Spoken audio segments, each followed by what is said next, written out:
പ്രയാസങ്ങളുമൊക്കെ എന്നോട് പറയാറുണ്ട്. ഇതെല്ലാം ഭൗമിക സഭയിലെ ഒരു വസ്തുതയാണ്.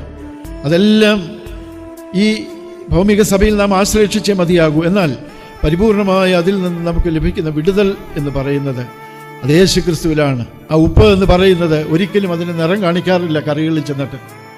എന്നാൽ അതിൻ്റേതായിരിക്കുന്ന ഗുണം ആ കറിയിൽ മുഴുവൻ പരിലസിപ്പിച്ചിട്ട് അത് മറ്റുള്ളവർക്ക് ഇമ്പകരമായിരിക്കുന്ന കർത്താവ് കൽപ്പിച്ചരളി ചെയ്തു, നിങ്ങൾ ഭൂമിയുടെ ഉപ്പാകുന്നു.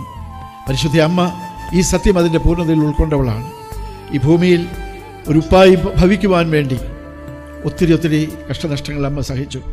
ഇന്ന് നമുക്ക് നേരിടുന്നതായിരിക്കുന്ന സകലതും വഹിക്കുവാനും സഹിക്കുവാനും അതിലുപരിയായി സ്വർഗീയമായിരിക്കുന്ന ലക്ഷ്യത്തിലേക്ക് നോക്കിയിട്ടുള്ള നമ്മുടെ പ്രയാണത്തിന് പരിശുദ്ധ അമ്മയുടെ ഈ പെരുന്നാൾ ആഘോഷം നമുക്ക് പ്രയോജനപ്പെടട്ടെ എന്ന് പ്രാർത്ഥിച്ച് ആശംസിച്ച് ഒരിക്കൽ കൂടി എല്ലാ മംഗളങ്ങളും നിങ്ങൾക്കായി ആശംസിച്ച് വാക്കുകളെ ഉപസംഹരിക്കട്ടെ.